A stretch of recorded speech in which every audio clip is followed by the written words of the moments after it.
After 1945, across a continent ravaged by war and famine, Europe's people looked for a way to rebuild for the future. Displaced persons returned home or made new homes, as Europeans have for many centuries. A handful of European leaders decided that the best way to prevent war was to share the things which nations had been fighting for, and to build closer bonds of friendship and trust. The first step was the European Coal and Steel Community.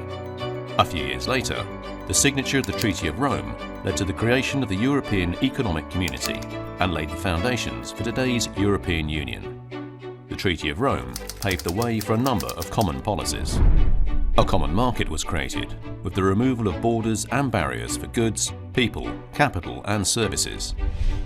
This allowed cross-border trade to flourish, making war between neighbours simply unthinkable, and generating prosperity and opportunities for millions of European citizens, which they had not known before. Putting in place these four fundamental freedoms helped Europe's economies develop and led to the creation of the world's biggest trading bloc. The Common Agricultural Policy was also launched with the Rome Treaty, at a time when Europeans knew what being rationed and hungry meant. They knew how much food makes a difference between life and death, between good and poor health. Over the last 60 years, ensuring that Europe is self-sufficient and that we can secure our food and be sure of what we eat has been a core priority of the European Union. After the Second World War, Europeans wanted a strong social policy aimed at sheltering the weakest, and so the Rome Treaty established the European Social Fund.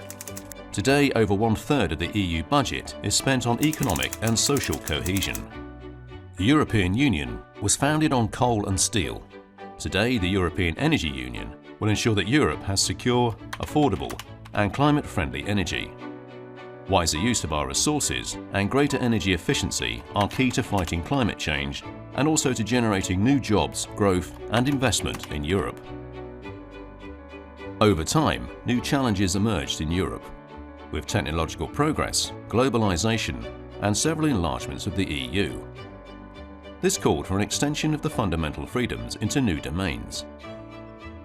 In May 2015, the Commission launched a strategy for creating a digital single market, providing people and companies with better personal protections online and creating the right conditions to maximize the potential of the digital economy. In 2016, the President of the European Commission, Jean-Claude Juncker, called for a European pillar of social rights in the euro area to address crucial social challenges, including poverty and income inequality.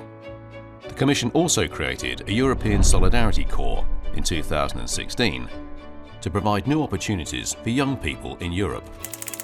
Over its 60 years of existence, the Treaty of Rome has evolved with the European Union, and new treaties have been needed to keep pace with its growth and development. The history of the Union that has been formed under the guidance of this treaty is of an unprecedented nature in Europe. We are looking back on over 70 years of peace, which our continent has never known before. The journey has not always been smooth. It is a story of individuals and their lives. It is a story of institutions and their leaders, of men and women working tirelessly to overcome differences. It is the story of common values, common goals, common standards and common policies developed together, leading to the emergence of a stronger union between Europeans. In a globalized world, today more than ever, united we can shape the world and secure our place in it.